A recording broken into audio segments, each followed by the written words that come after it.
네, 이번 시간에는 출애굽기 34장을 좀 깊이 들여다보겠습니다. 아, 34장이요. 모세가 시내산에 다시 올라가는 그 이야기군요? 맞아요. 첫 번째 돌판이 깨진 후에 하나님과 이스라엘의 관계가 어떻게 다시 세워지는지 그 과정이 아주 흥미롭죠? 네, 정말 중요한 대목입니다. 이야기는 하나님께서 모세에게 처음 깨트렸던 것과 똑같은 돌판 두 개를 직접 깎아서 만들라고 명령하시는 데서 시작해요. 네, 1절 말씀이죠. 이게 참 의미심장한 게 금송아기 사건이라는 큰 실패 후에 하나님께서 먼저 관계 회복의 손길을 내미시는 거잖아요. 그렇죠. 마치 다시 한번 기회를 주겠다 이런 느낌이에요. 그래서 모세는 아침 일찍 일어나서 혼자 그 두 돌판을 들고 시내산으로 올라가죠. 네, 2절부터 4절까지 그 내용이 나오고요.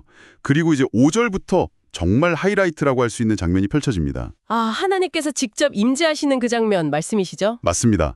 하나님께서 구름 가운데 내려오셔서 모세 앞으로 지나가시면서 당신의 이름을 선포하세요. 여호와라, 여호와라. 네, 자비롭고 은혜롭고 노하기를 더디하고 인자와 진실이 많은 하나님이라. 근데 여기서 중요한 게 그 선포가 거기서 끝나지 않는다는 거죠. 이어서 인자를 천대까지 베풀며 악과 과실과 죄를 용서하지만 하지만 동시에 네, 동시에 벌을 면제하지는 않고 아버지의 악행을 자손 3, 4대까지 보응하리라고 하세요. 그러니까 하나님의 성품이라는 게 뭐랄까 무한한 자비와 또 엄격한 공의가 함께 있다는 거죠. 이게 분리될 수 없는 하나의 본질이라는 걸 보여주는 아주 중요한 선포예요. 와, 정말 그렇네요. 듣기만 해도 압도되는 느낌인데요. 모세의 반응은 어떻나요? 모세는 그 말씀을 듣자마자 바로 땅에 엎드려서 경배합니다. 그리고 간절히 기도하죠. 네, 8절하고 9절이요. 주여, 이 백성이 비록 목이 뻣뻣한 백성이지만 부디 우리 가운데 함께 계셔 주십시오. 우리의 악과 죄를 용서하시고 우리를 주의 기업으로 삼아 주십시오. 하고 기도하죠. 그렇죠.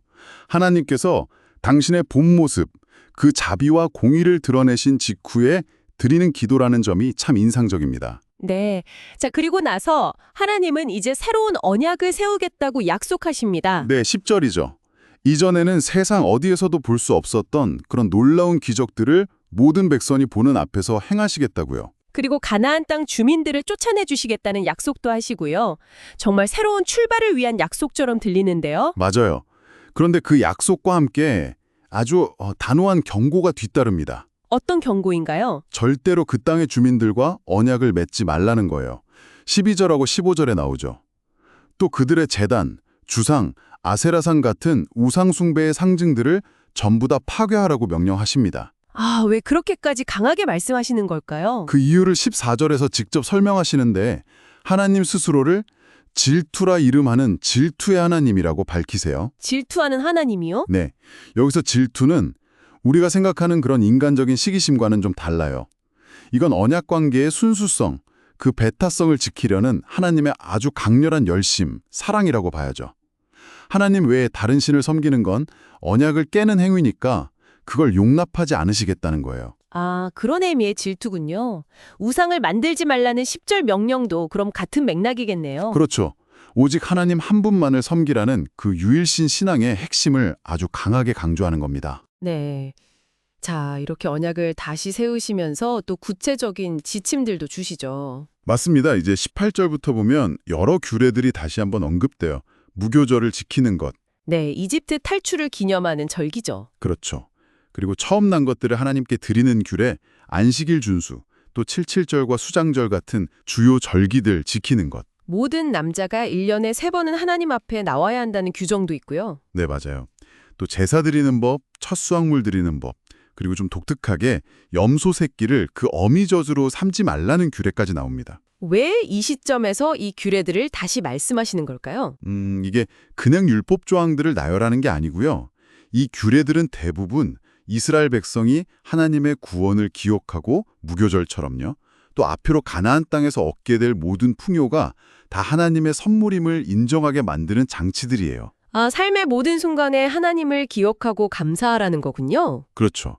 첫 태생이나 첫 열매를 드리는 것, 안식일을 지키는 것 모두 하나님의 주권을 인정하는 행위죠. 그리고 모세가 이 말씀을 받는 동안 40일 밤낮을 먹지도 마시지도 않았다는 기록이 있잖아요. 네, 28절에요. 그만큼 이 언약과 말씀이 가지는 무게와 거룩함을 보여주는 거라고 할 수 있겠습니다. 와, 정말 대단하네요. 그리고 이제 마지막 부분 정말 놀랍고 신비로운 장면이 나오죠. 모세의 얼굴에서 빛이 나는 그 장면 말씀이시죠. 네, 모세가 그 증거의 두 돌판을 들고 산에서 내려오는데 하나님과 직접 대면하고 이야기했기 때문에 얼굴 피부에서 막 광채가 나는 거예요. 근데 더 신기한 건 정작 모세 저희는 그걸 몰랐다는 거죠. 맞아요, 29절이죠. 아론과 백성들은 그 빛을 보고 두려워서 감히 모세에게 가까이 다가가지를 못해요. 이 여러분이 만약 그 자리에 있었다면 어땠을 것 같으세요? 정말 경외감이 들었을 것 같은데요. 그렇죠. 이 빛나는 얼굴은 단순히 물리적인 현상이 아니라 신적인 영광, 그 거룩함이 모세에게 임했다는 가시적인 증거라고 볼 수 있어요. 하나님과의 깊은 만남이 그를 변화시킨 거죠. 수건을 사용하는 모습도 좀 특이해요. 네, 모세가 백성들에게 하나님의 말씀을 전할 때는 얼굴을 수건으로 가렸다가 다시 하나님과 대화하러 성막에 들어갈 때는 그 수건을 벗었다고 하잖아요. 네, 33절부터 35절이에요. 이게 아마도 백성들이 아직은 하나님의 그 영광을 직접 감당하기 어려웠기 때문에 모세가 중간에서 그 빛을 가려주는 역할을 한 거라고 해석할 수 있고요. 또 하나님과 백성 사이의 중재자로서의 모세의 특별한 위치, 그리고 신적인 영광 앞에서의 경외감 같은 것들을 보여주는 장치일 수도 있겠죠. 그렇군요. 자, 오늘 출애굽기 34장을 쭉 살펴봤는데요. 깨어졌던 언약이 하나님의 주도로 그분의 자비와 또 공의 안에서 다시 세워지는 과정, 그리고 그 언약 백성에게 요구되는 구체적인 삶의 모습들을 봤습니다. 네, 그리고 하나님과의 깊은 만남이 한 사람을 또 공동체를 어떻게 변화시킬 수 있는지 모세의 빛나는 얼굴을 통해 생생하게 보여주죠. 그렇죠. 하나님과의 친밀함은 분명 가능하지만 동시에 그분의 거룩함 때문에 우리는 늘 경외심을 가지고 구별된 삶을 살아야 한다는 메시지도 있는 것 같아요. 맞습니다. 아주 중요한 지적이세요. 하나님과의 관계는 친밀함과 경외감, 이 두 가지가 함께 가야 하는 거죠. 자, 마지막으로 여러분께 한번 생각해 볼 질문을 던지면서 마무리할까 합니다. 오늘 본문에서 하나님은 자신을 1000대까지 인자를 베푸시는 무한한 자비의 하나님으로 소개하시면서도 동시에 죄의 결과는 3, 4대까지 이어지게 하시는 공의의 하나님으로도 말씀하셨습니다. 이 하나님의 자비와 공의, 어떻게 보면 좀 상반되어 보이는 이 두 가지 성품을 여러분은 어떻게 이해하고 조화시킬 수 있을까요? 한번 깊이 묵상해 보시면 좋겠습니다.